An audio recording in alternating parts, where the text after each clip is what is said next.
um, excited and pretty. Words are not my strong suit. I'm really excited for everyone to see these two short one act pieces tonight. One is a classic, one is new, and they both bring pretty interesting perspectives into the world. So I hope you all do enjoy this, and I hope that the actors bring emotion and they bring excitement into tonight. And without further ado, Edward Albee's The Zoo Story. Let's let me, take my video away real quick. Because I don't know how to use Zoom.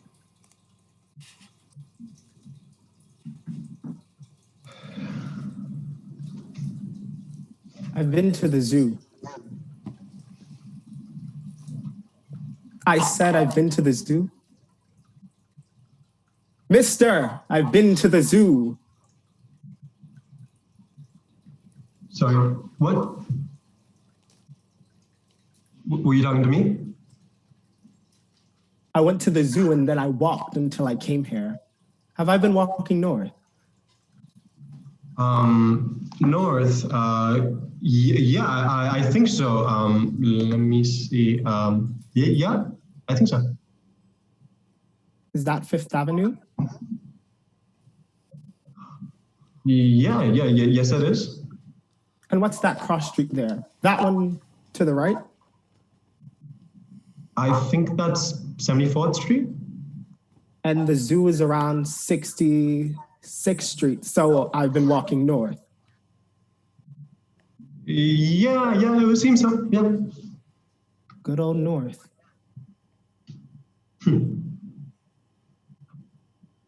But not due north. Sorry? Well, no, not due north.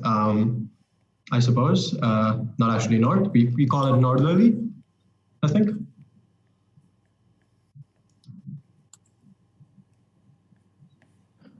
Well, boy, you're not going to get lung cancer, are you? Sorry? No. No, sir. What you'll probably get is cancer of the mouth. And then you'll have to wear one of those things Freud wore after they took one whole side of his jaw away. What do they call those things? A prosthesis? The very thing, a prosthesis. You're an educated man, aren't you? Are you a doctor? Well, no, just read about it somewhere. I think Time magazine, if I'm right. Well, Time magazine isn't for blockheads. Well, no, it's not. Boy, I'm glad that's Fifth Avenue there. Yeah. I don't like the west side of the park much. Why? I don't know. Okay.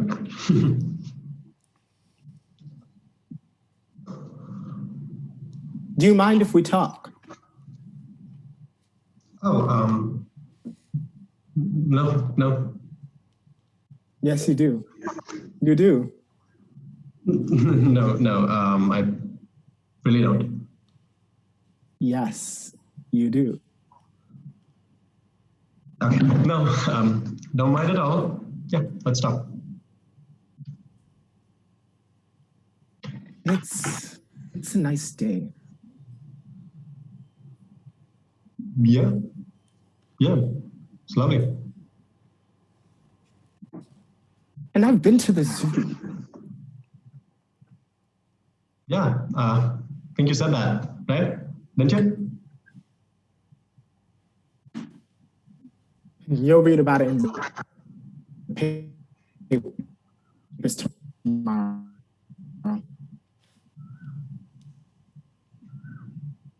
Yeah, of course. We have two actually. One for my children, one for us. You're married. Yes, certainly. It isn't a law, for God's sake. No, of course not. But And you have a wife. Yes. And you have children. Yes, two of them actually. Boys? Both girls. But you wanted boys. Well, as one does, every man wants a son, But that's the way the cookie crumbles. well, that's not what they're going to say. No. And you're not going to have any more kids, are you? No, no more. Sorry, why did you say that? How would you know about that? The way you cross your legs, perhaps? Something in the voice? Or maybe I'm just guessing. Is it your wife? That's none of your business. Excuse me. Do you understand? Okay. That's right. Well, you're right anyways. We'll have no children. That is the way the cookie crumbles. Suppose it is. Well, now, what else? You were saying something about the zoo, if I remember correctly? That I'd read about it or see. I'll tell you about it soon. Do you mind if I ask you questions? Sure. Don't really mind.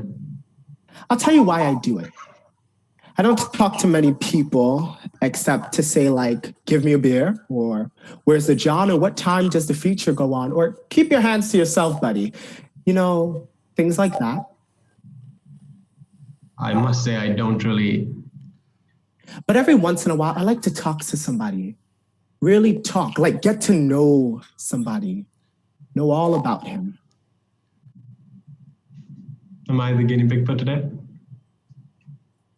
On a Sunday afternoon like this, who better than a nice married man with 2 daughters and a dog? No? 2 dogs? No dogs. Well, that's a shame, but you look like an animal man. Cats. Cats. But that can't be your idea. No, sir, your wife and daughters. Is there anything else I should know?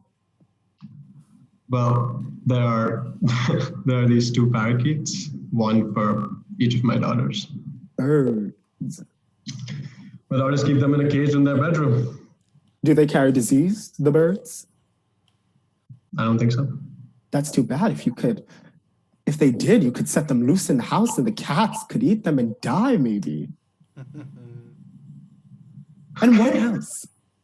What do you do to support your enormous household?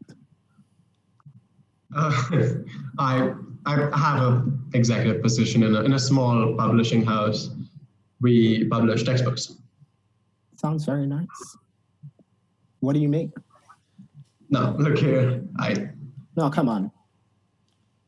Well, I make about 18,000 a year, but don't carry more than 40 in my pocket, in case you're. Where do you live? Sorry?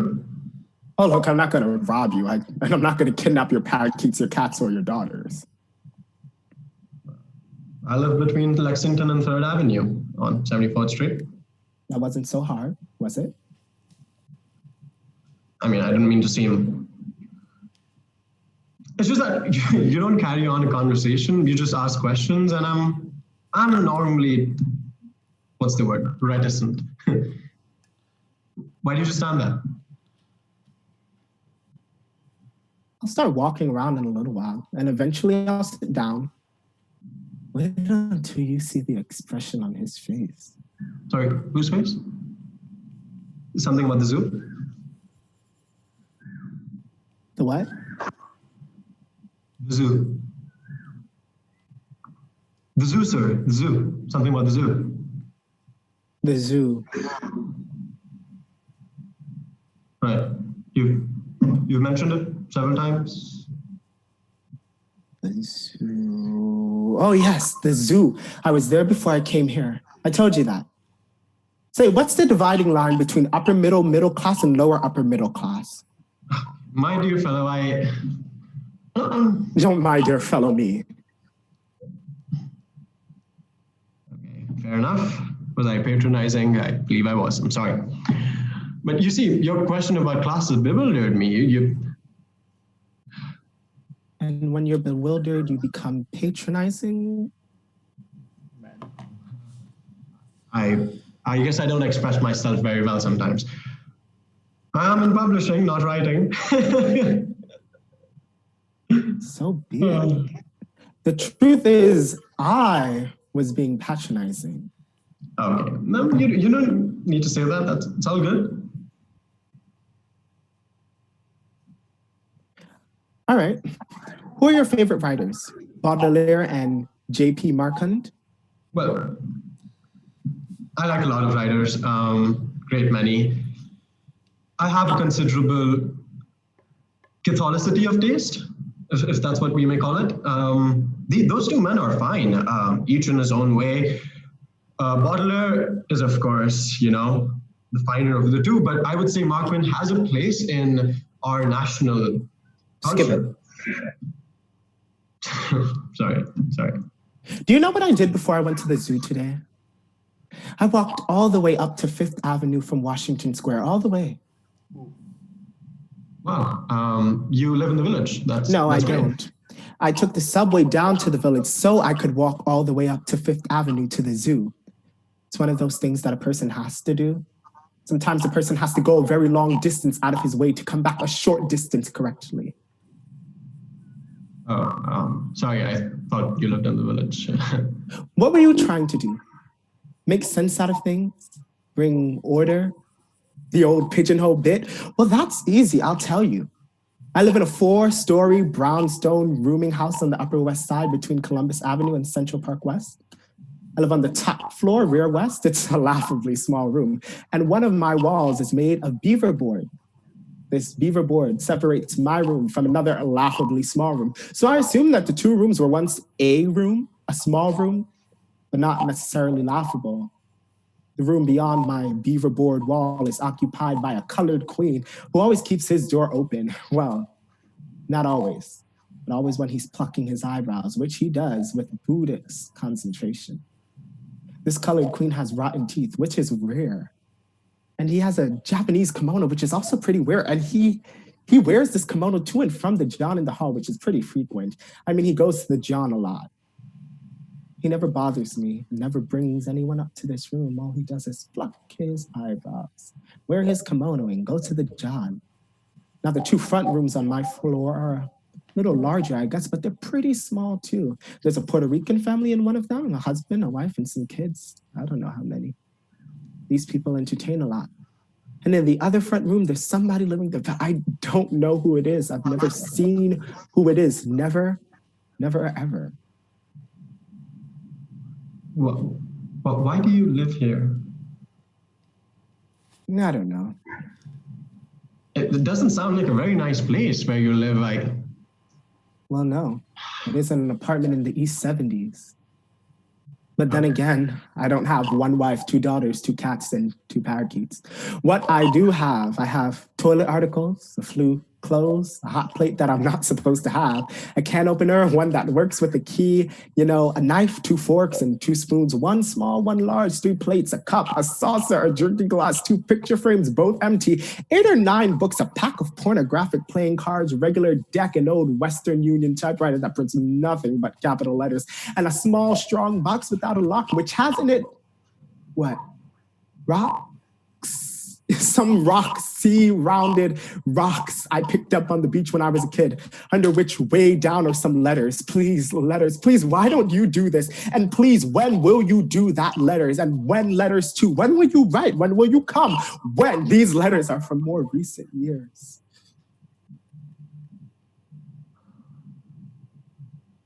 About those 2 empty picture frames you mentioned. I don't see why they need an explanation at all. Isn't it clear? I don't have any pictures of anyone to put in them. Well, your parents or maybe a girlfriend? You're a very sweet man. And, You're possessed of truly enviable innocence, but good old mom and good old pop are dead, you know? I'm broken up about it too. I mean, really, but that particular vaudeville act is playing the cloud circuit now, so I don't see how I can look at them all neat and framed.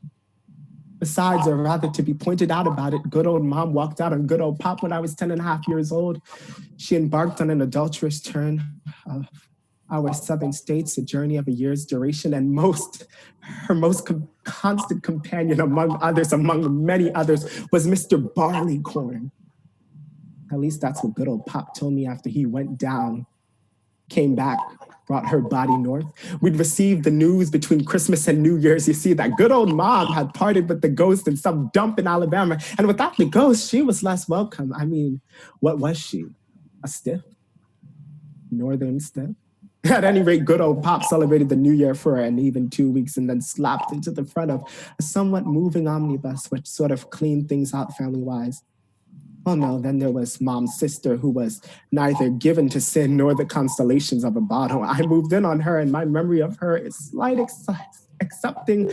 I remember still that she did all things dourly, sleeping, eating, working, praying. She dropped dead on the stairs to her apartment, my apartment then too, on the afternoon of my high school graduation. A terribly Middle European joke, if you ask me. Oh my. Oh, you're what? But that was a long time ago, and I have no feeling about any of it that I care to admit to myself. Perhaps you can see, though, why good old mom and good old pop are frameless. What's your name? Your first name? I'm Peter. I'd forgotten to ask you. I'm Jerry. Hello, Jerry.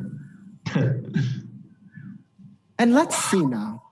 What's the point of having a girl's picture, especially in 2 frames? I have 2 picture frames, you remember. I never see the pretty little ladies more than once, and most of them wouldn't be caught in the same room with a camera. It's odd, and I wonder if it's sad. The girls? No, I wonder if it's sad that I never see the little ladies more than once. I've never been able to have sex with, or how is it put? Make love to anybody more than once. Once, that's it. Oh, wait, for a week and a half when I was 15, and I hang my head in shame that puberty was late. I was a HOMOXEXUAL. I mean, I was queer. Queer with bells ringing, banners snapping in the wind. And for those 11 days, I meet at least twice a day with the park superintendent's son, a group boy whose birthday was the same as mine, except he was a year older. I don't think I was very much in love, maybe just with sex, but that was the very jazz of a very special hotel, wasn't it? And now, oh, do I love the little ladies, really. I loved them for about an hour.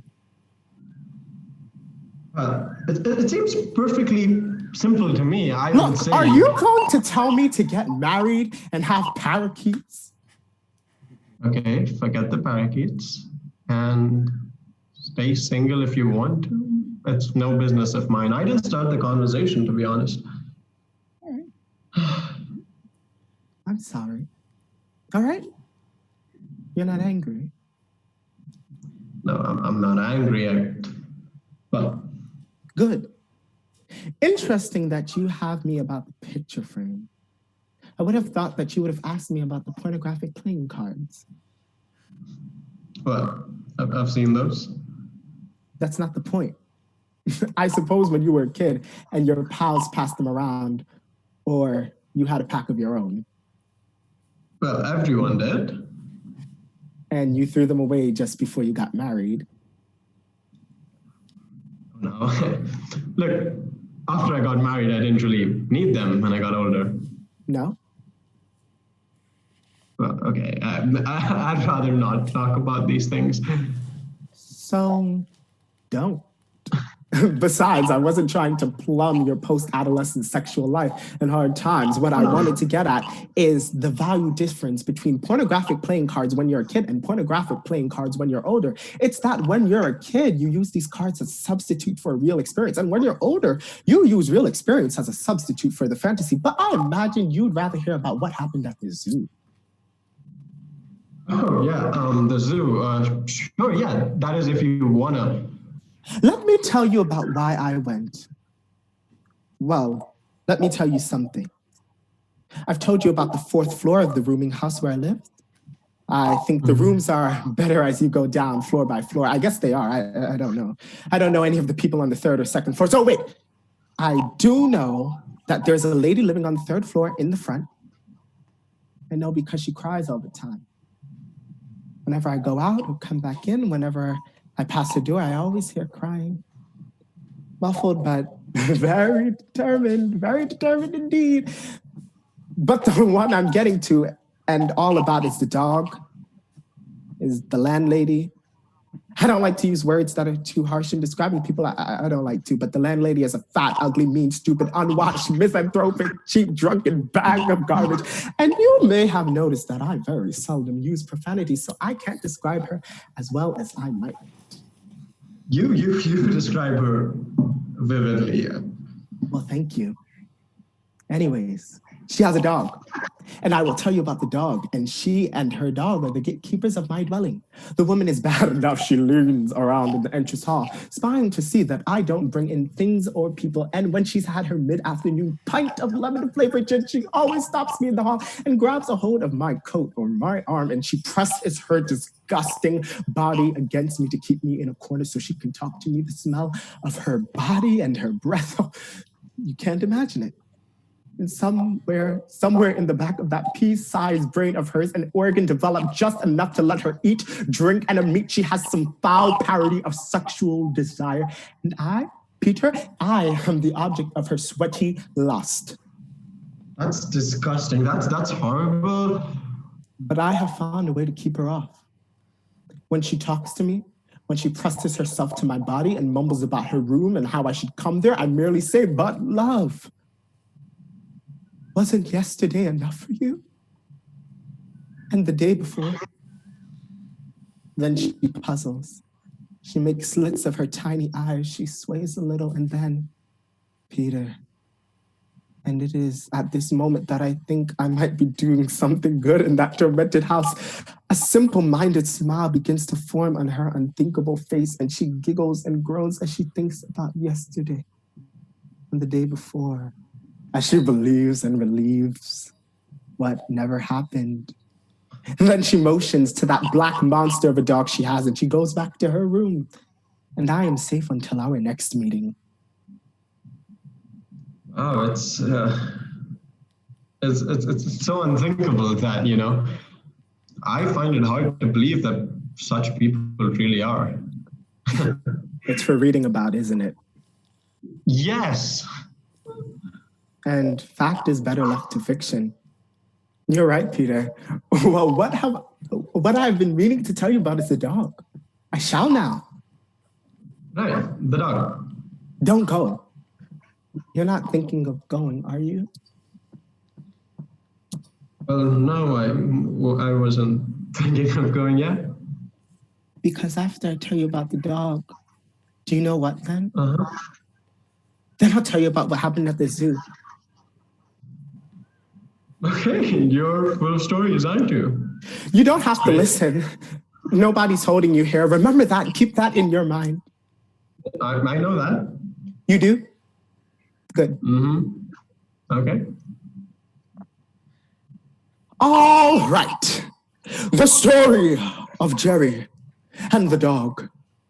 What I am going to tell you has something to do with how sometimes it's necessary to go to a long distance out of the way in order to come back a short distance correctly. Or maybe I only think it has something to do with that, but it's why I went to the zoo today and why I walked northerly, until I came here. All right? The dog I think I told you, is a black monster of a beast, an oversized head, tiny ears and eyes, bloodshot, infected maybe, and a body. You can see the ribs through the skin. The dog is all black, except for the bloodshot eyes, and yes, and an open sore on its right forepaw. That is red too. And oh yes, the poor monster, and I do believe it's an old dog. It's certainly a misused one. Almost always has an erection. Of sorts. That's red too. And what else? Oh yes, there's a gray, yellow, white color too when he bares his fangs like this girl, which is what he did when he first saw me for the first time the day I moved in. I worried about that animal the very first minute I met him. Now, animals don't take to me like St. Francis had birds hanging off him all the time. What I mean is animals are indifferent to me, like people, most of the time, but this dog wasn't indifferent. From the very beginning, he'd snarl and then go for me to get one of my legs, not like he was rabid, you know, he was a sort of stumbly dog, but he wasn't half-assed either. It was a good stumbly run, but I always got away. He got a piece of my trouser leg. Look, you can see right here where it's mended. He got that the second day I lived there, but I kicked free and got upstairs fast. So that was, I still don't know to this day how the other roomers manage it, but you know what I think? I think it had to do with only me. Cozy. So anyway, this went on for a week whenever I came in, but never when I went out. That's funny. Or it was funny. I could pack up and live in the street for all the dog cared. Well, I thought about it up in my room one day, one of those times after I bolted upstairs and I made up my mind. I decided first I'll kill the dog with kindness, and if that doesn't work, I'll just kill him. Don't be apt, Peter. Just listen. So the next day, I went out and bought a bag of hamburgers. Medium rare, no catsup, no onion, and on the way home, I threw away all the rolls and just kept the meat. When I got back to the rooming house, the dog was waiting for me. I half opened the door and led into the entrance, and there he was waiting for me. It figures. I went in very cautiously, and I had the hamburgers, you remember. I opened the bag and I set the meat down about 12 feet from where the dog was snarling at me like, he snarled, stopped, sniffs, snarling, moving slowly, then faster towards the meat. When he got to it, he stopped and he looked at me. I smiled, but tentatively, you understand? He turned his face back to the hamburger, smelled, sniffed some more, and then, like that. He tore into them. It was as if he had never eaten anything in his life before except garbage, which might very well have been the truth. I don't think the landlady ever eats anything but garbage, but he ate all the hamburgers almost all at once and tried to eat the paper too. He sat down and smiled. I think he smiled. I know, cats do. It was a very gratifying few moments.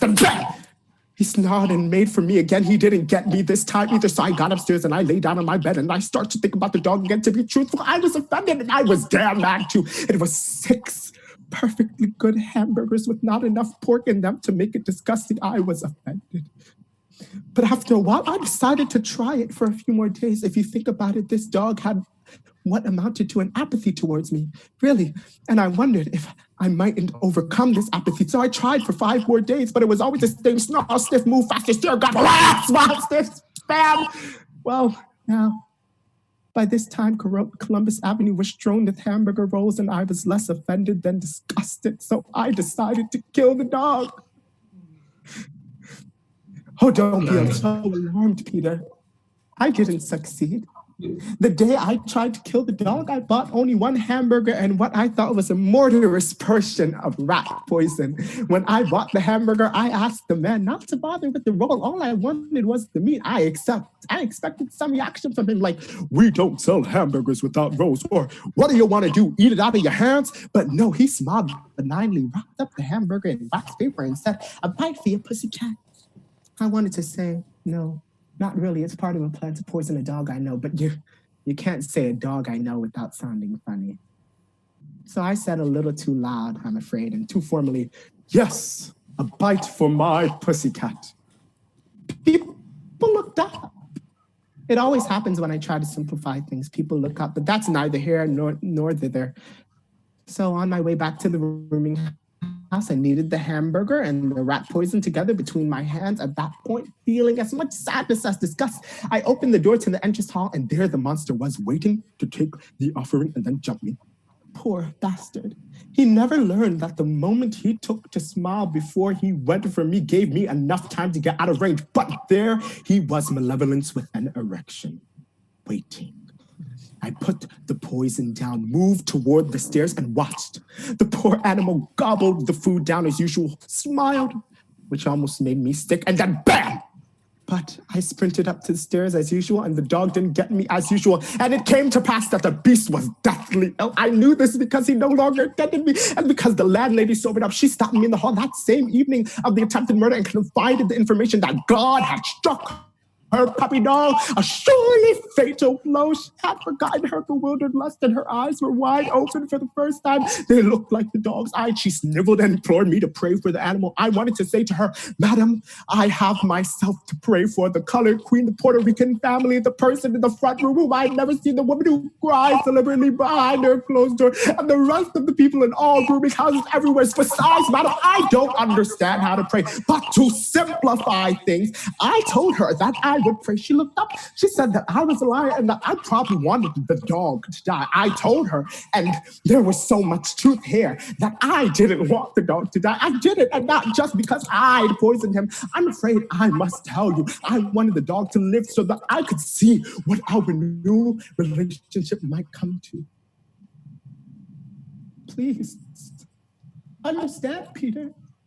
That sort of thing is important. You must believe me.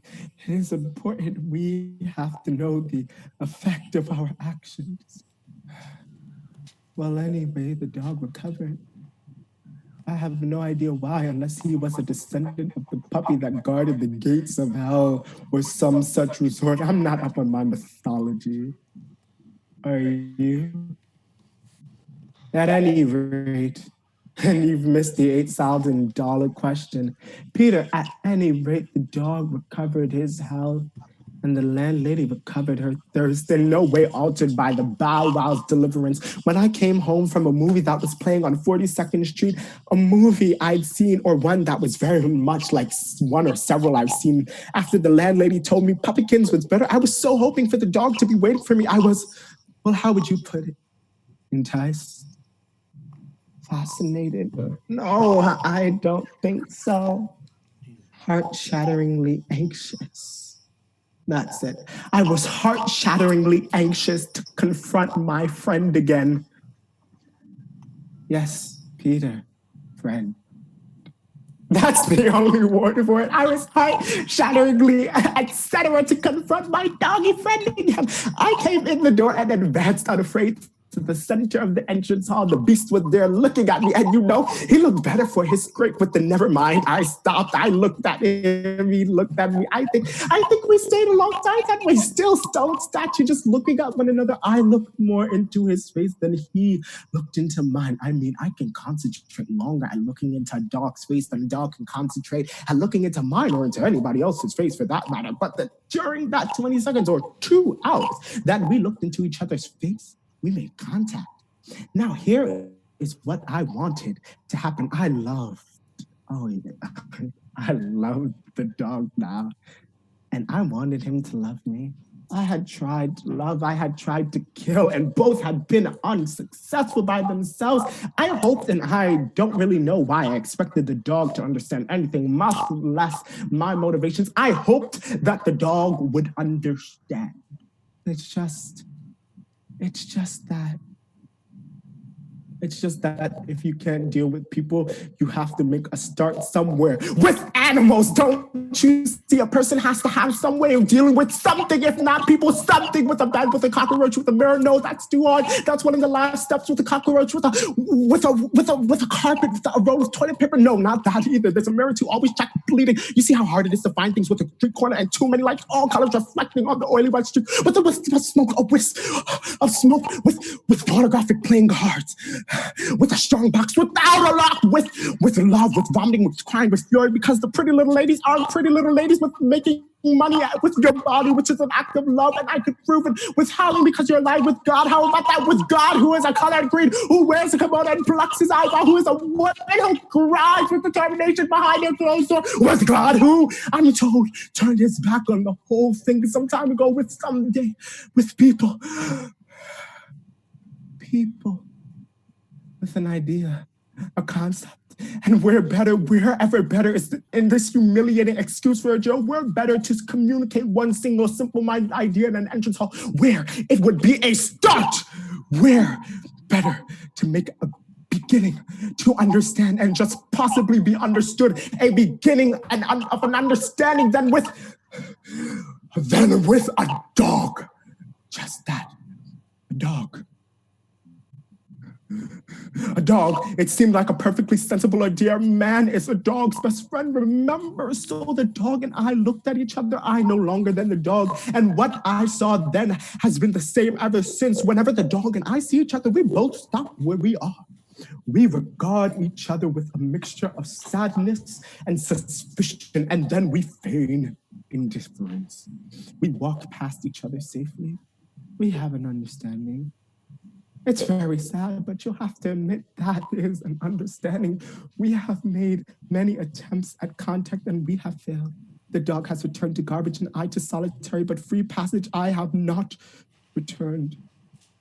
I mean to say I have gained solitary free passage. If that much further loss can be said to be gained, I have learned that neither kindness nor cruelty by themselves, independent of each other, creates any effect beyond themselves. And I have learned that the two combined together at the same time are teaching emotion. And what is gained is lost. And what has been the result? The dog and I have attained a compromise, more of a bargain, really. We neither love nor hurt because we do not try to reach each other. And was trying to feed the dog an act of love? And perhaps was the dog's attempt to bite me not an act of love? If we can so misunderstand, well then, why have we invented the word love in the first place?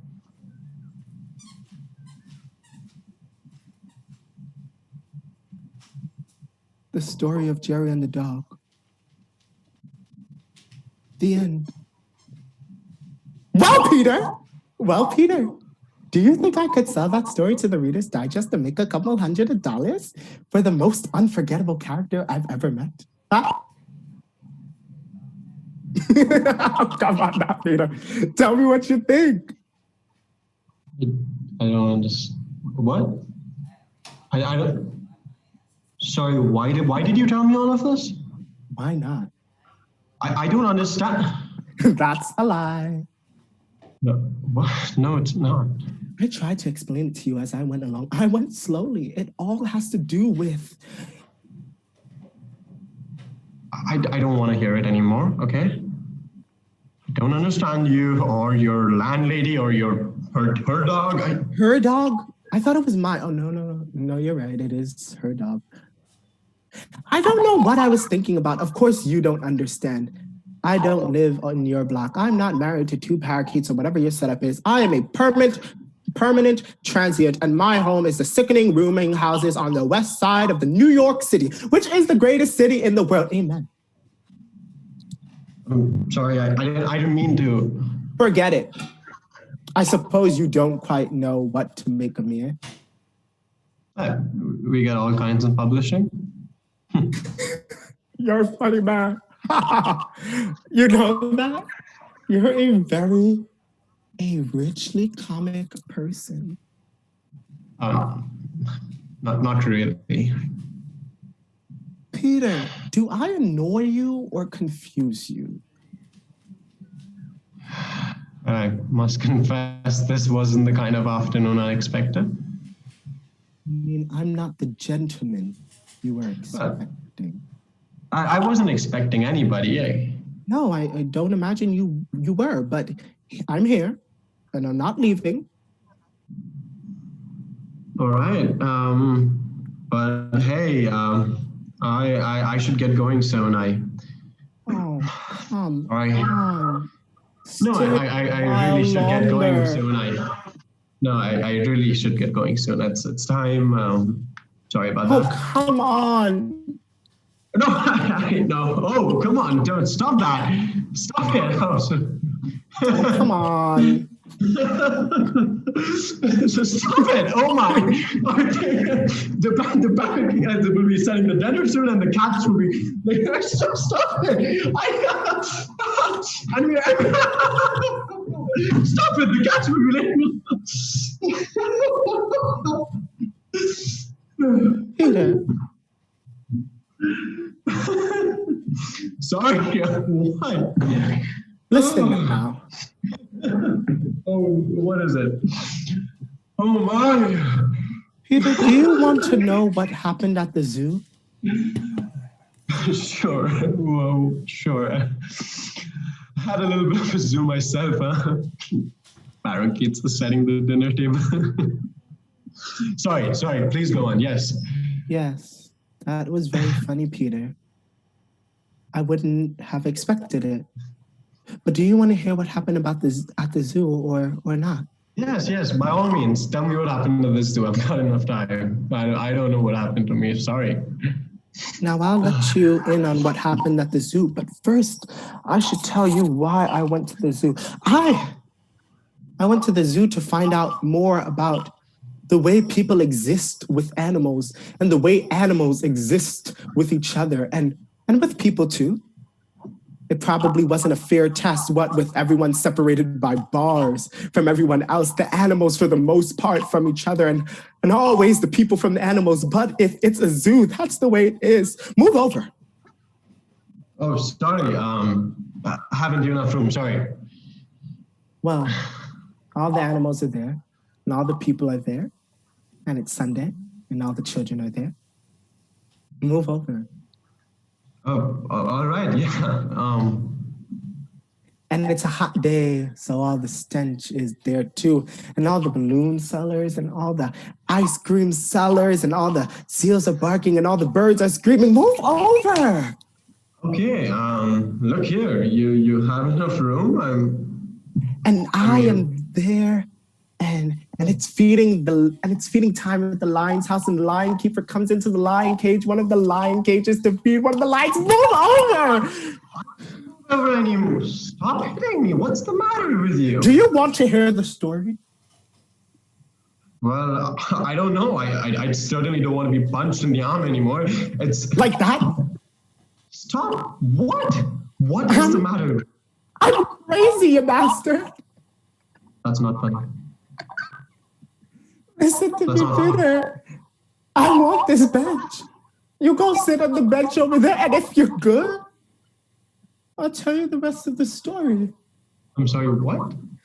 What is the matter with you? But besides, I see no reason why I should give up the bench. I sit on this bench almost every Sunday afternoon in good weather.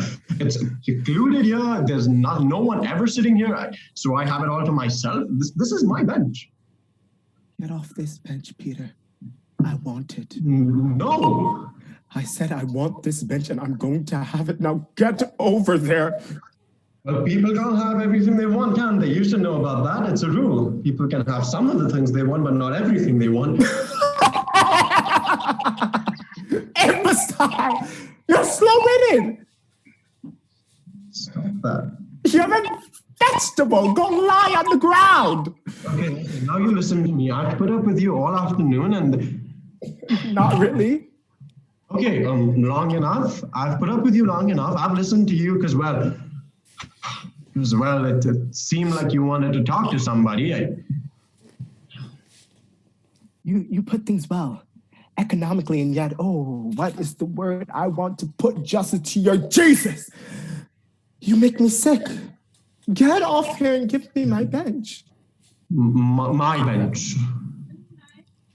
Get out of my sight. What? That's enough. I have had enough of you. I'm not going to give up this bench. You cannot have it, and that's the way. Okay, now go away. Yes.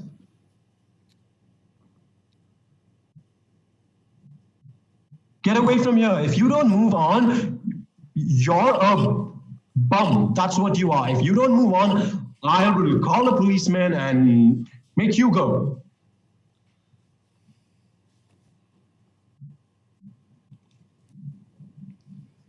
You won't find a policeman around here.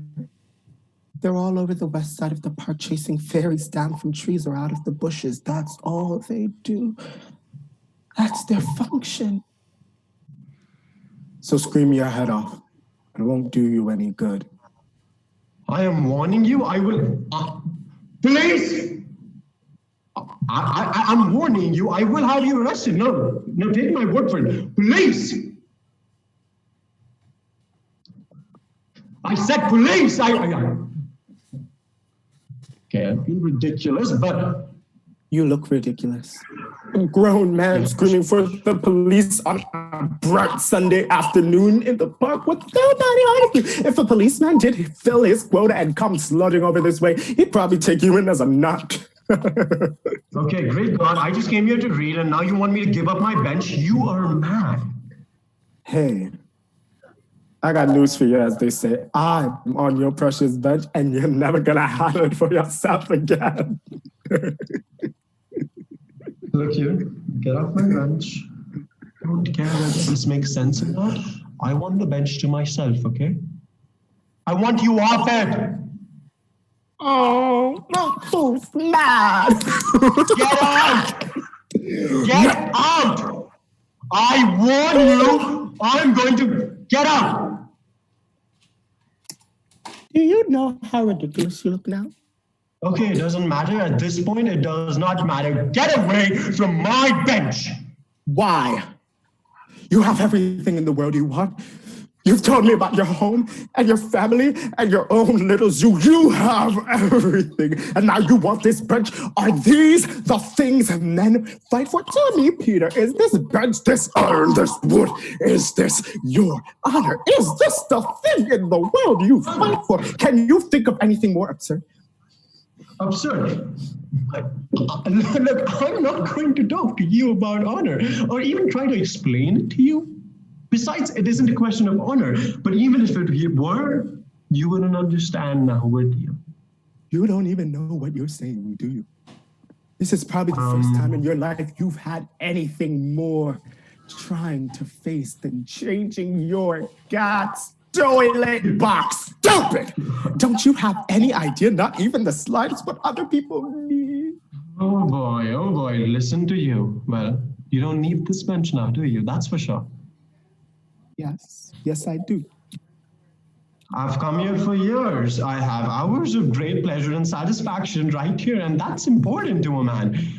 I'm a responsible person, and I'm a grown-up. And this is my bench, and you have no right to take it away from me. Fight for it, then. Defend yourself. Defend your bench. You know what? You've pushed me to it. Get up and fight. Like a man? Yes, like a man. If you insist on mocking me even further...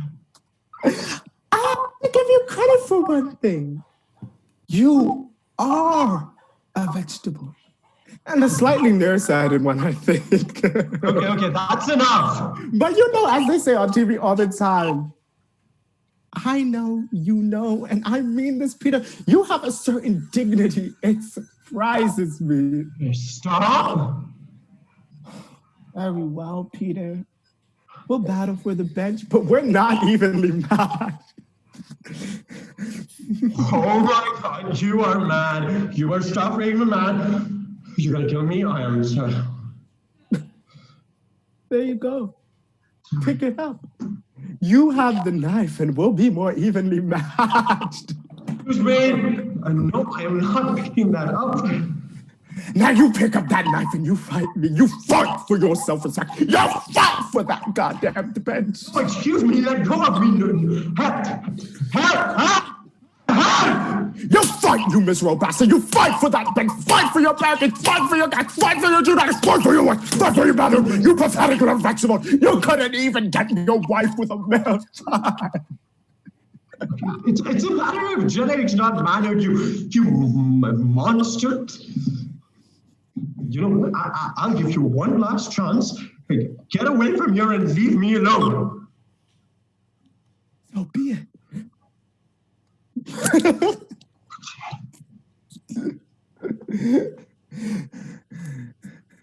My God. Oh my God. Excuse me. Thank you, Peter. Do you wanna? I mean that. No. Thank you very much. Oh, Peter. I'm so afraid I drive you away. You don't know how afraid I was you'd go away and leave me. And now I'll tell you what happened at the zoo. I think this is what happened at the zoo. I think that while I was at the zoo, I decided that I would walk northerly rather, until I found you or somebody. And I decided that I would talk to you. I would tell you things, and things that I would tell you would, well, here we are. You see, here we are, but I don't know. Could I have planned all this? No, I could not, but I think I did, and now I've told you what you wanted to know, haven't I? And now you know all about what I was about to do, and now you know what you're seeing. And the face I told you about. You remember the face I told you about, my face? The face you see? Peter. Peter. Thank you. I came onto you. And you have comforted me. Dear Peter. Oh my God. You'd better go now. Somebody might come by and you don't want to be here when. Oh my God. You won't be coming back here anymore, Peter. You've been dispossessed. You've lost your bench, but you've defended your honor. And Peter, I'll tell you something now. You're not really a vegetable. It's all right. You're an animal. You're an animal too. But you'd better hurry now, Peter. Hurry, you better go. See? Hurry away, Peter. Wait, Peter. Take your book right here, beside me, on your bench.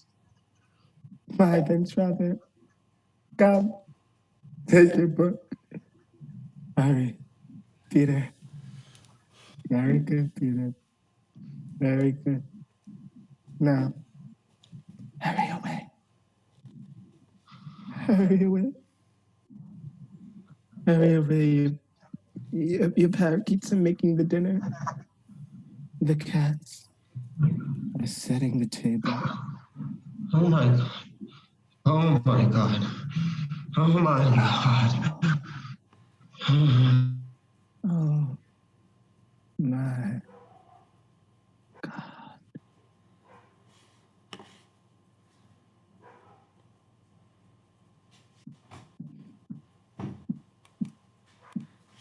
Okay, everyone. That is the end of our first story of the night. And I'm pretty speechless at the moment. It it was a roller coaster to say the least, and I'm really excited to um, introduce the next story to you all.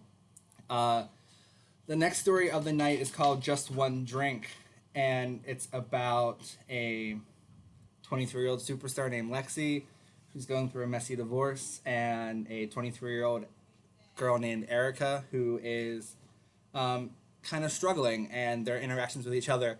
We just saw very strong interactions between these two people playing Peter and Jerry, so we're going to see two more strong interactions between two other actors playing Erica and Lexi. So if Erica and Lexi can now show their video to the world, so we can see you all. Perfect.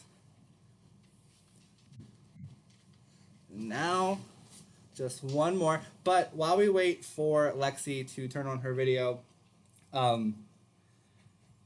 yeah, towards the end of the Zoo story, I just want to mention that I didn't know if I wanted to cry, if I was angry too, or it was just a bundle of emotions. And I can't wait to see on what kind of emotional roller coaster this play takes me on. So, without further ado, this is Caleb Von Camper's Just One Drink.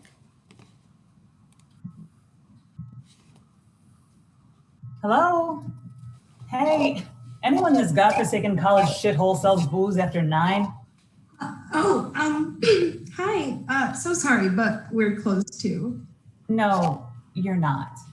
The door was open, the lights are on, you're still here, and so are the booze. Right there. Looking at me. Look at them. Yes. I see that all of those things are factual, but I'm actually heading out, so you're gonna have to. Now listen, Erica, sweet Erica, I just want one drink. Please, just one. I am so done with this day, and in celebration of it almost being over. Listen, person whose name I don't know. I gotta go. I have plans, lady. I don't like being rude. Really, I don't. But I've waited for this night, and frankly, I've earned it. So unless you're Lexi Harper herself, I suggest you get off that stool and head out before I call the police. Oh, Lexi Harper, huh? Okay. What if I told you I'm her? I tell you that you're full of shit. Full of what?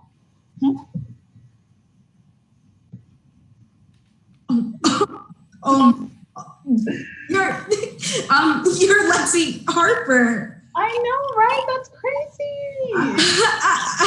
I'm so shook right now. Oh, I'm shaking too.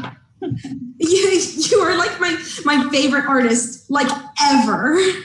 Oh, wow. So, can I get that drink? I know every song, every movie. I know every line. I so much in common. I have all the photo shoots you did saved to my Google Drive. Oh, now, if I can get that drink. I love the one you did for Vogue, FHM, your Victoria's Secret shoot. Love pictures, just like I love drinks. Speaking of, you're just so fantastic. Plus, My Baby, My World is my song. That song got me through everything, every single thing in my life. That's so dope, babe. Really, it is. Now, do you mind giving me a drink that would get me through this thing at this moment? Sure thing, Lexi. I'm just so happy that you. Oh, can I see your ID? Hi. I'm joking. I know 23. I'm 23 too. Isn't that crazy? Just give me my fucking drink.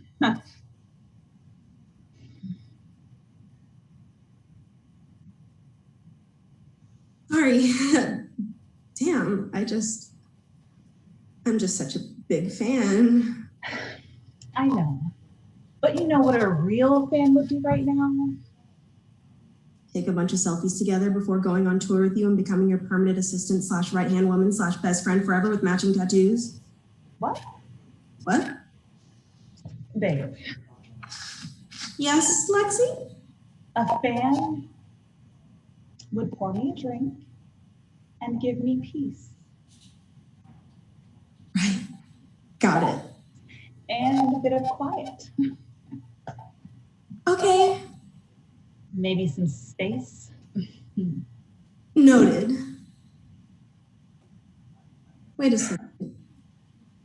Oh, joy, you've stopped again. You don't drink anymore. Well, of course.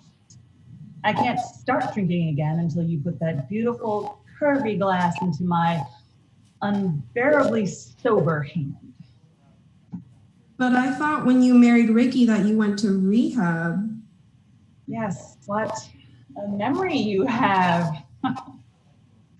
So isn't the point of rehab to stay clean. Yep.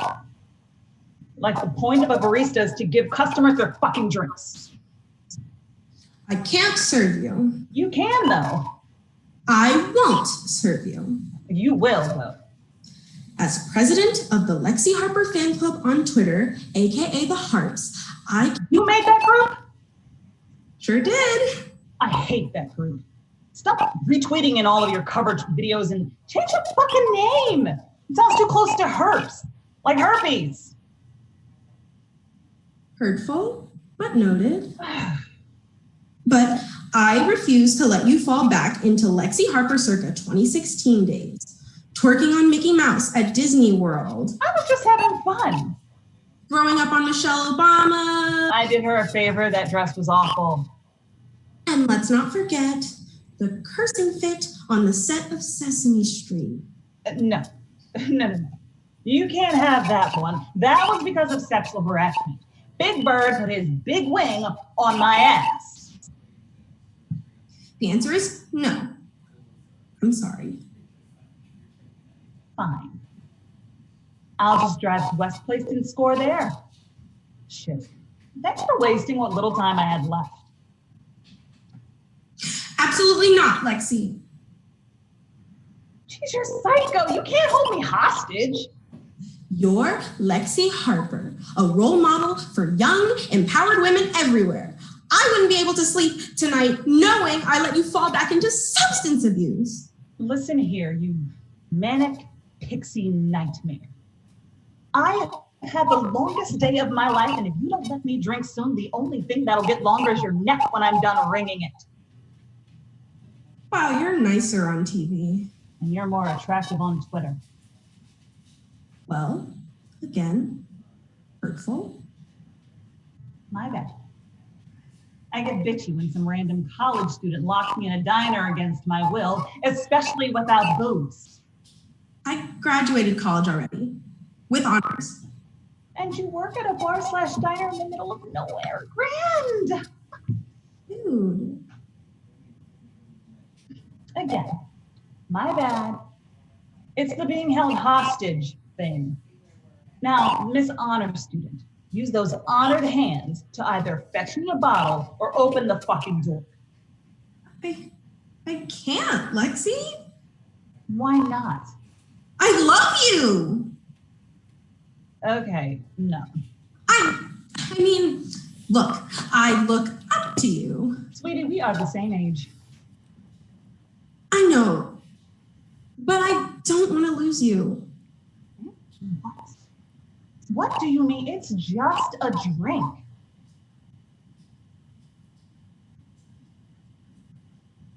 My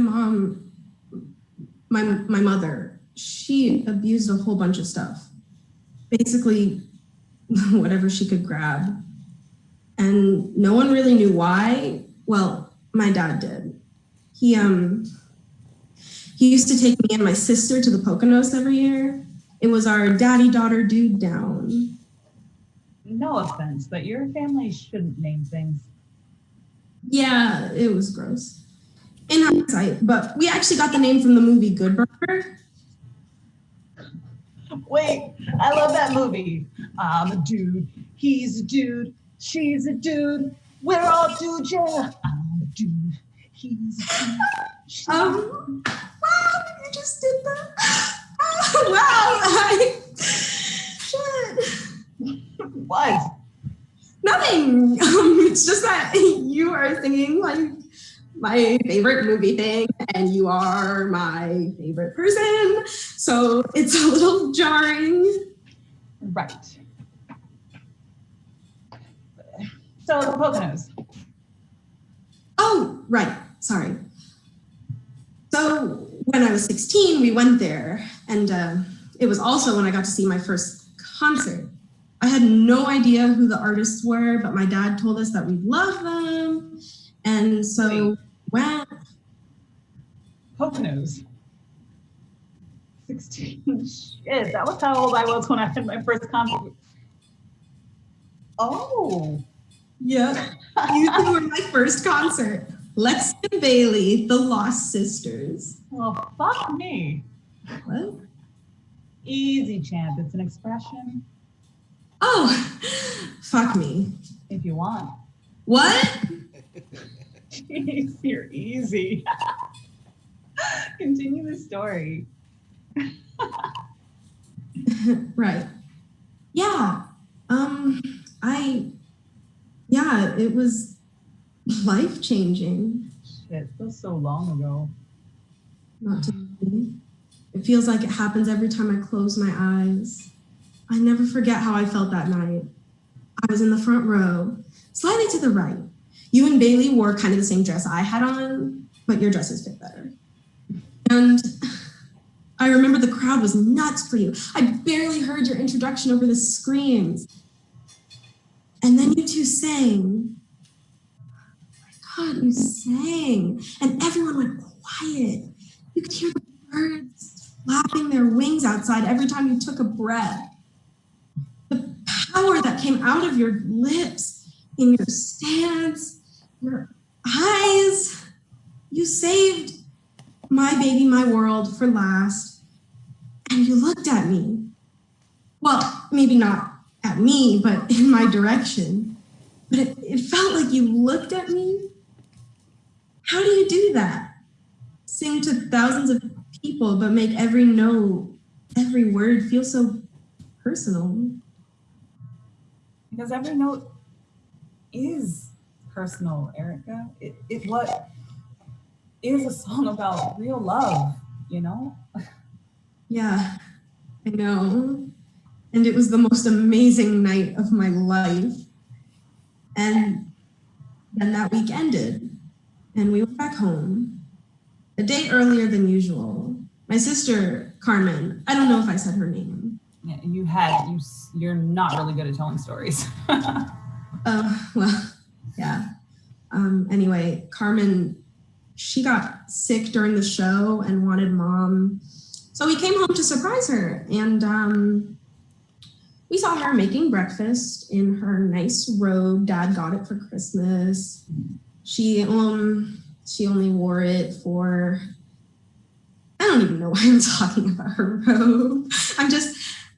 Okay, sorry. She was cooking breakfast, and we ran up and hugged her. I remember she was beaming before we walked in. Her smile made her glow. But once we wrapped around her leg, her glow went dark, and her smile turned into this look of panic. Carmen didn't notice, but I did. I stepped back. I remember asking her, "Are you okay, Mom? Aren't you glad we're home?" She went to answer, and Rebecca came out. And who the hell is Rebecca? Oh. She was deaf a big O. And my dad from that day began to grow distant from all of us, real cold. But to my mom, he made fun of her all the time for being gay, threatened to tell our homophobic grandparents, the same ones who advocated for electroshock therapy. He would call her any name he could think of, would blast lesbian porn and ask her, "Are you horny now? Could you fuck me now?" Jesus Christ. He drank like his life depended on it. She drank because her life depended on it, until she drank too much and ended up with alcohol poisoning in our bathroom. Shit. I found her. You shouldn't have had to. She shouldn't have had to die. I get that my father was upset. Being cheated on is awful. But the things he said, the things he did, he made her leave us just because of the way she was. It's okay that you're gay, Erica. What? I'm not gay. I don't even, why would you even, Sweetie, like, you clued me in at Victoria's Secret. Victoria may be able to keep a secret, but yours went right out the window the moment you looked at me. oh. Have you ever come out to anyone? No, just you I guess. I mean, I wanted to. I remember Bailey coming out as bi when I was in high school, and I thought that would give me the courage. She was so brave. I wanted that. Yeah, she's something. But my dad, I think he always knew, though. He used to send me to those church things as a kid to keep me on the straight and narrow. Good one. Appreciated. But I don't know. You can't fight a feeling so strong. Oh, good. You should be who you are regardless of what anyone says. How did she do it? What? Bailey. Did she tell you how she was able to come out? No, we never spoke about that stuff. Oh. Look, I know growing up gay in that kind of environment couldn't have been easy. But now you're a strong, beautiful, independent young woman. It's your time to live your life the way your equally beautiful mother would have wanted you to live it. Look, have a drink with me. Come on, one drink. I never had one before. And I've never died before. But I'm going to eventually, right? Shit. Too soon? Full moon. Drink with your idol. And afford me the chance to drink with my #1 fan. You don't have to butter me up. I'm not gonna stop you anymore. Dope. But listen, I'm still buttering because I want a drinking buddy and you are that buddy. I think it'll be less sad for both of us. Come on, let me pop your adult beverage cherry. You're much cooler on TV too. Erica. Fine, okay, one drink. Just one drink. Oh, shit! Get up! This is my drinking song of choice and I need to shake my ass. Come. I don't really dance. Oh, well, now you are.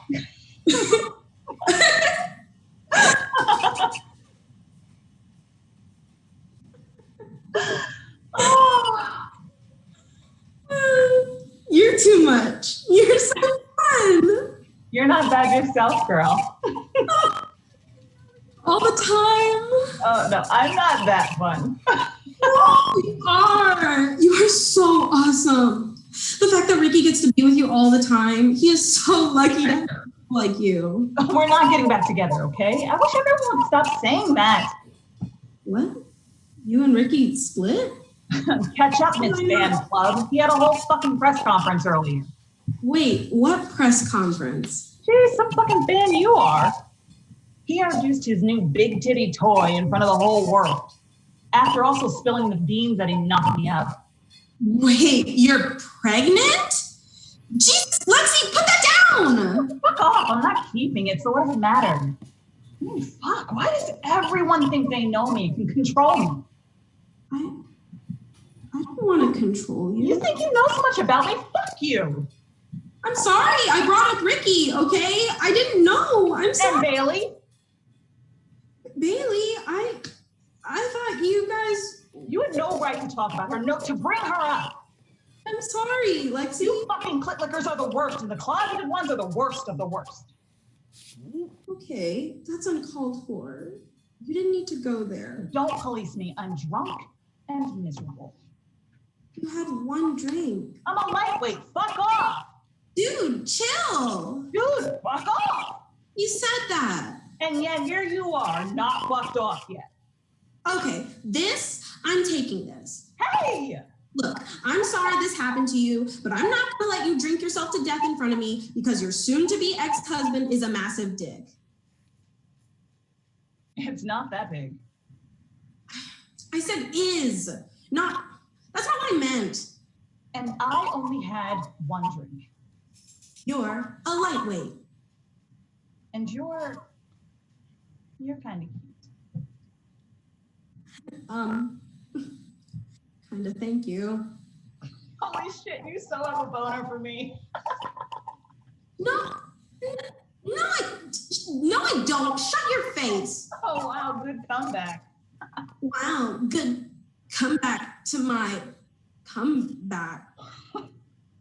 So, Erica, I gotta know, what was so distracting that you didn't hear about me and Ricky today, super fan?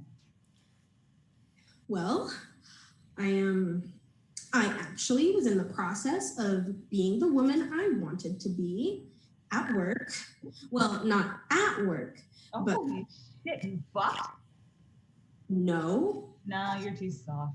You got fucked. Please stop. Drunk moon. Moon? Okay, my bad, move forward. I downloaded Tinder last week, and I matched with some people, and I've been talking to someone. Ooh, that's awesome, babe. Have you met yet? Not yet, no. Tonight is the first night. We've been talking all week. Well, I've been messaging all week. I'm nervous I'm gonna ruin it with my dorky me-ness. First of all, knock off the whole dorky, rom-com, quirky bullshit. No one likes that. I once played a character like that and it got me a Razzie. Oh yeah, the girl he never saw. The movie I wish I never saw. See, that is what you need to be. She'll love you, Chica. You're very dope when you're being your actual self. He. What? He will love me. Chica. Bitch, what? Dude, don't call me a bitch. I wouldn't have if you didn't just say he after telling me your whole little lesbian sob story. I don't know. It's just easier. Is it? Yeah. Was it easy for your mom?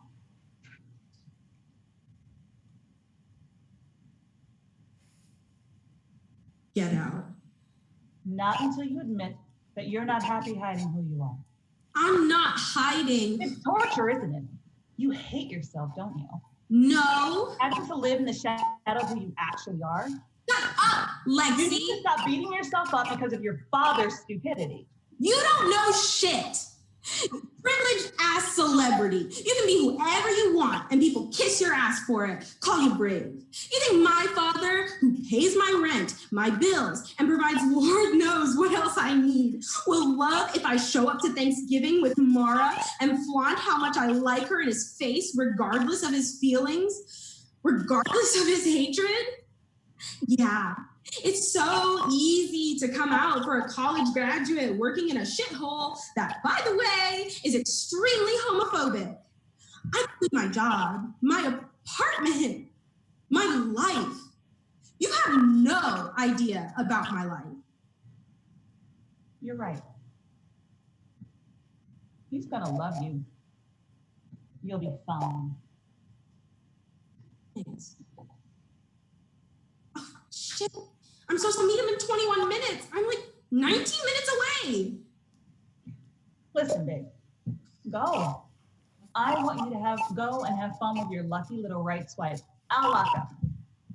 I'm not leaving you alone with all the liquor. Oh, shut up. I have somewhere to be anyway. I just wanted to party one last time, but listen, I want to thank you.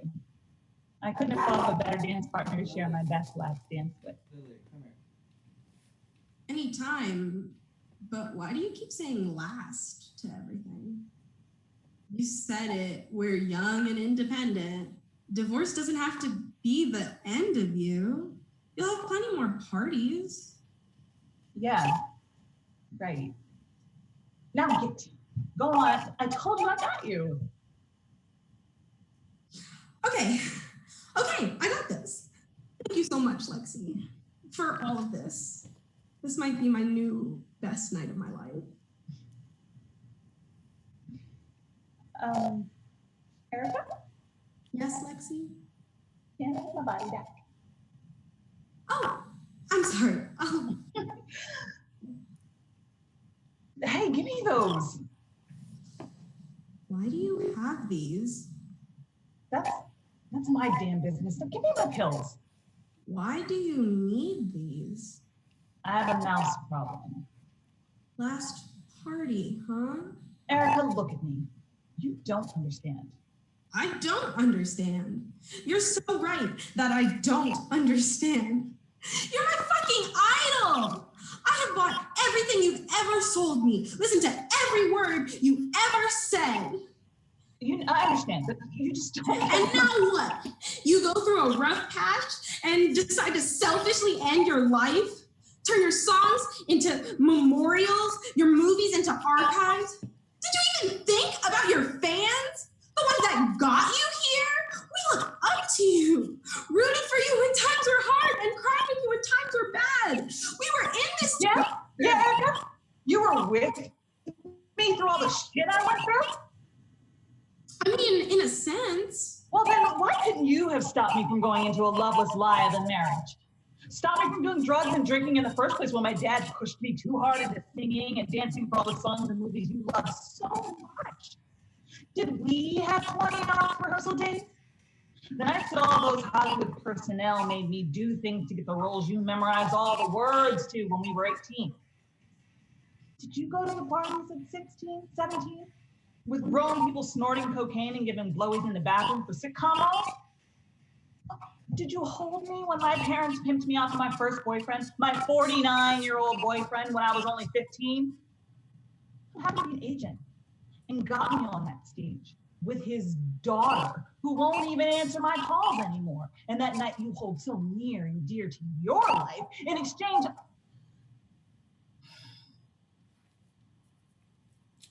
You don't say. Please, I'm sorry. I had no idea. I know you don't. None of you do, but fuck me, right?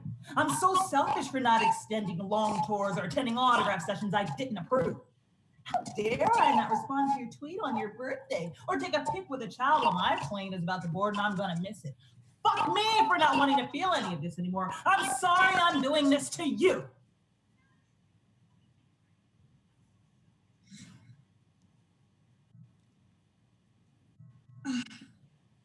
Fuck. Shit. No, I'm so sorry. Fuck, you're bleeding. Are you okay? Shit. Are you okay? I'm okay. A little woozy. My head is hot. Hold still.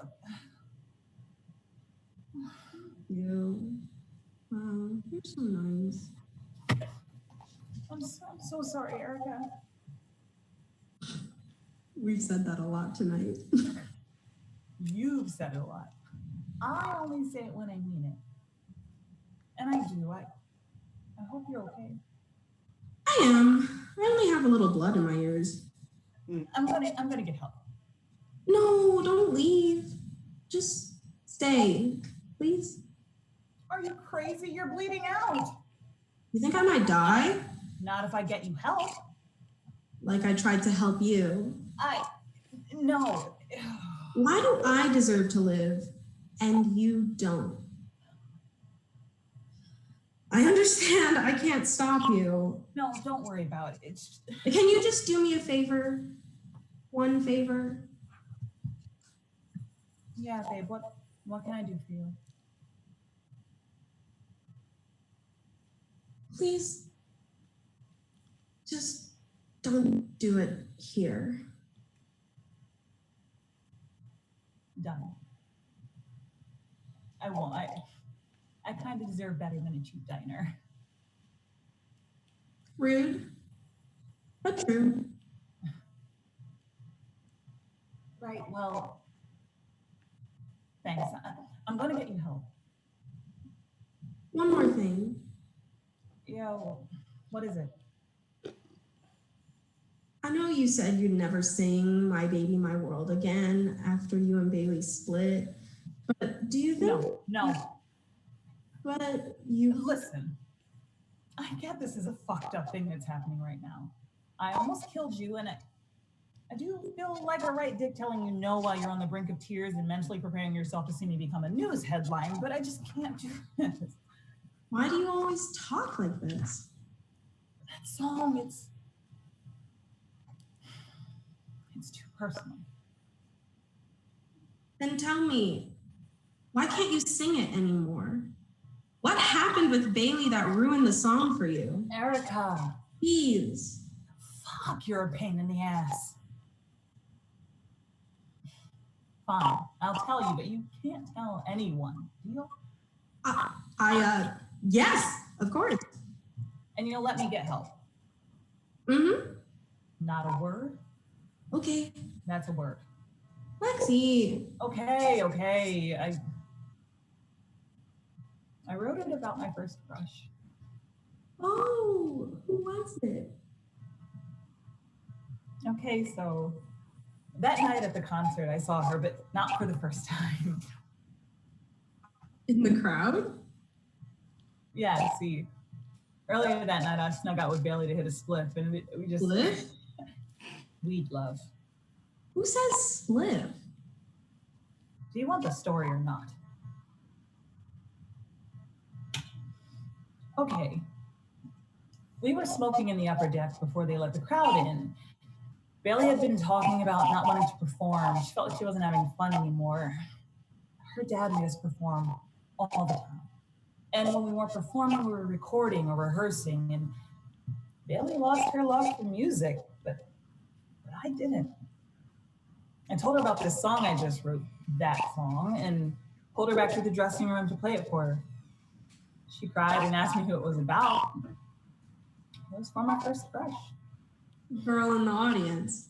Yeah, you see, we met one time at a Christian social retreat around when I was 14, if you'll believe it. My dad had just found me reading one of his Playboy mags and decided to fix me. Clearly, this was before there was enough money to blind with morals. I thought about this girl every day for 2 years. She had this cute denim jacket with butterflies on the back and the most perfect red hair I've ever seen. It was so bouncy. And then she turned around and had these stunning wide eyes, plump lips. And she had like this Blue bow in her hair. Sparkles? Yeah. Oh, fuck, it was you? That was you! You're so gay! I had no idea! I don't really think I am.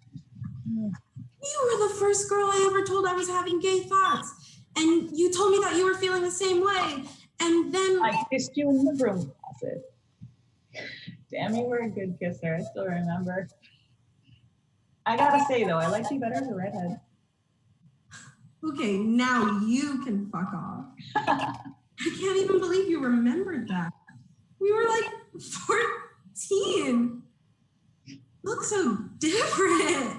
I didn't even know that was you. Yeah, well, puberty and money can do a lot in 2 years. Wait, that means I totally did sing to you. I saw you in the crowd and I so wanted to find you after. It would have been, I don't know. Maybe. But I couldn't find you, and then I got it. Carmen. Bottom line, I wrote this song for you. I finally met my muse. Wow, I didn't see coming. Did you see any of this coming? Good point. Wow. I'm a little starstruck now.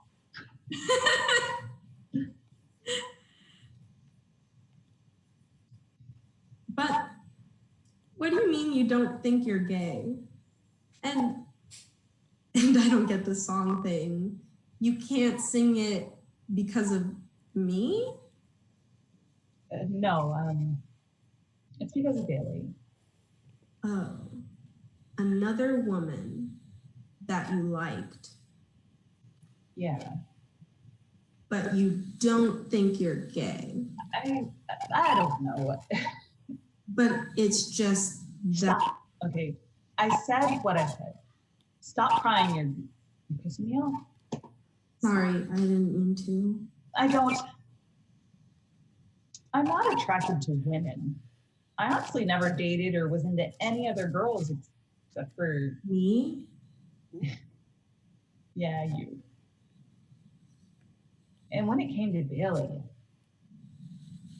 we performed together for years. We traveled, we partied, we celebrated holidays and events. We were each other's safe havens. We were called lost sisters, but we never felt lost when we were together. We fell in love with each other.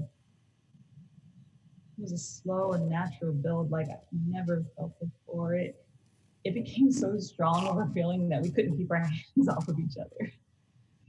I craved her lips on mine. I longed for her body against mine, her smile and her laugh. It could make any cloud in that day disappear. It's beautiful. Yeah. Well, remember, I was dating her dad. And he didn't think it was so beautiful when he caught me going down and bailing on the toilet. He was pissed. He beat her badly. I tried to stop him. He told me he'd kill me if I did. Bailey told me to leave. I didn't want to. She shoved me out and closed the door. I heard her screams. I couldn't open the door. I hid until he left. And then I ran in and took her to the hospital. We had to lie about what happened because he knew people. Powerful people. We were terrified. I can imagine. Well, he visited her. Us. Gave us some hush money as well as my freedom, he said. But he told us if we were his performers, we couldn't be together. And if we stayed together, our careers would be over. He'd see to it. Bailey said she'd leave it all behind to be with me. She held my hands and told me nothing means more to her.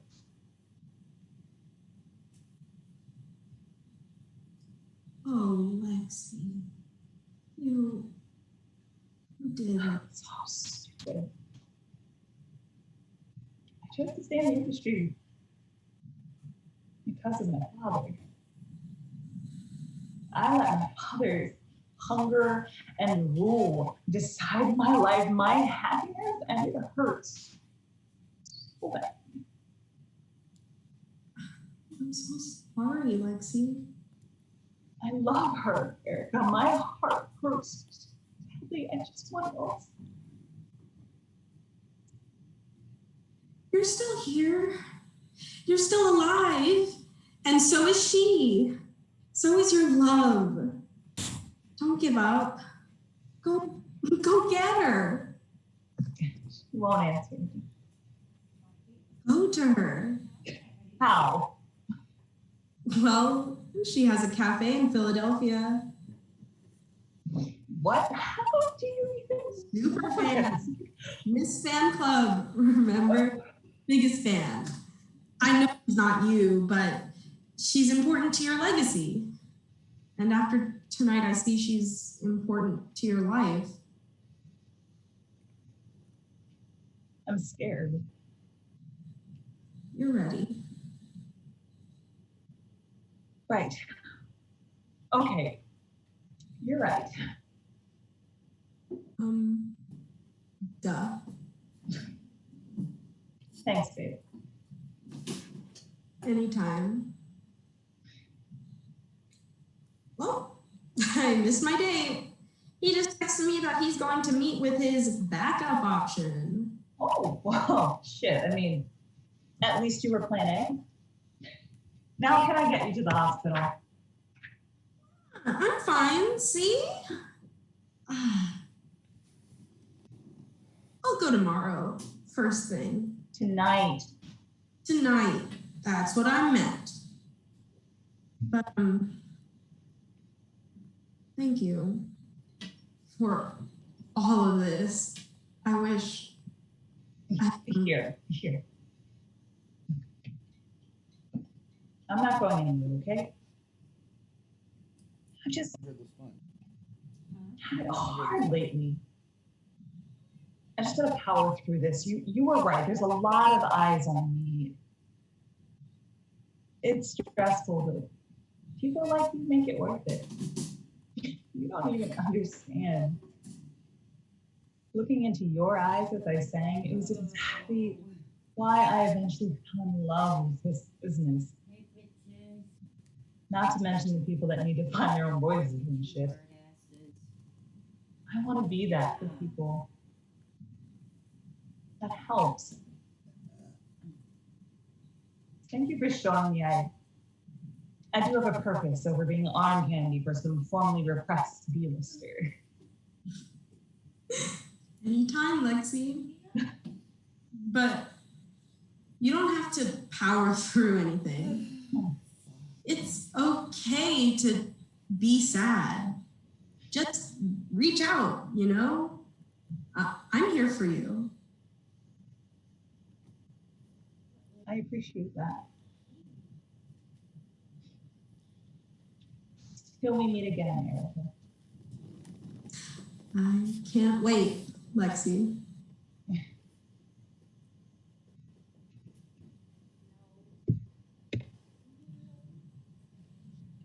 Hey, Dad.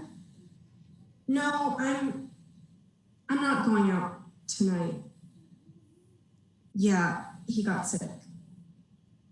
Right. Dad, I need to tell you something. Daddy,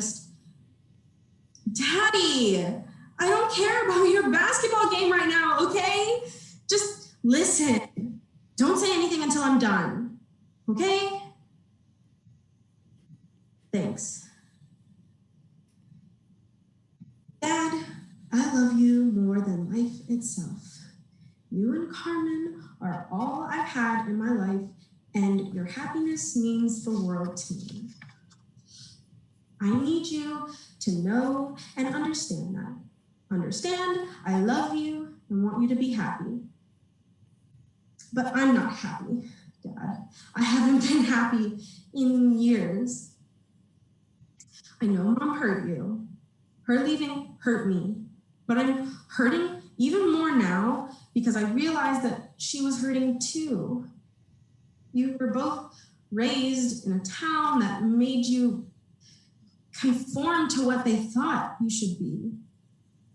You loved each other in a place where love is viewed as convenience and a child maker, not a genuine feeling. You two found love and fell in it, but unfortunately, love isn't simple. It isn't always fair, but it is real. Right, the point. Dad, I'm gay. I'm proudly, happily, unapologetically gay. I deserve to be happy, and I'm gonna be on my terms. I love you, Dad, but I won't live in silence anymore. I can't, Dad? Hello? Hello? Daddy?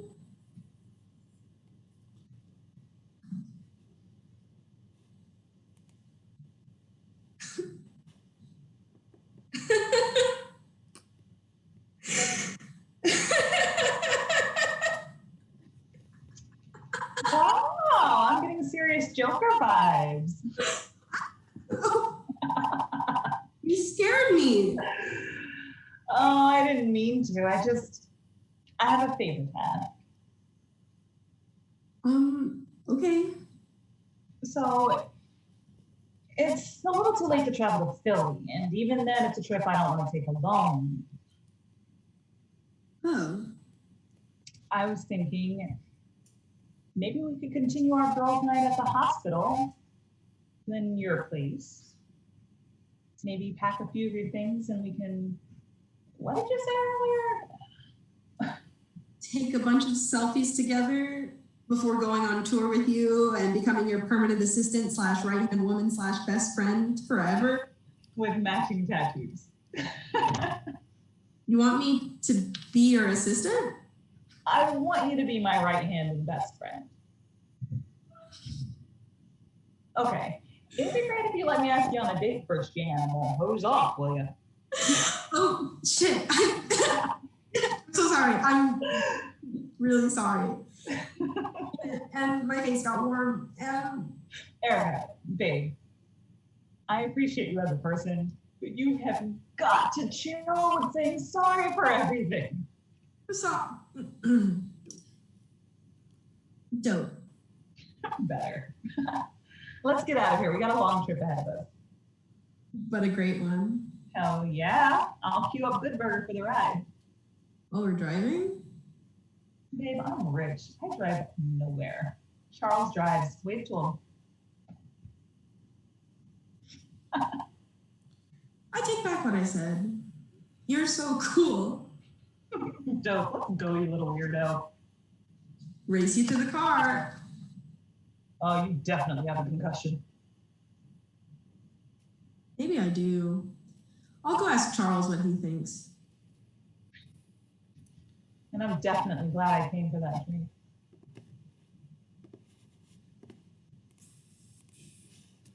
And that is the end of our second one act of the night. I know that I said that I was looking forward to going on another emotional roller coaster, but damn, I wasn't prepared to go on another emotional roller coaster tonight. These two plays I paired together because they both tackle some of the same subjects and definitely make you think about things more than you normally would. So thank you two so much for that. Can I get the other two participants to join me in the Brady Bunch squares? Perfect. So I just want to thank you all again while we're still live for joining tonight and reading through these two wonderful pieces. Everyone at home, if you're wondering, oh, what's next? What can I watch next? Tomorrow at 12 p.m. Eastern Standard Time. That would be 7:12 if you're watching this somewhere else. But we are having a talk with recording artist Lexi. She is permanently blind in both eyes, and we're going to talk about the importance of disability on stage and how to actually represent that, because July is National Disability Pride Month. So what better way to talk about that than with some actual industry professionals who are disabled and doing what they love. So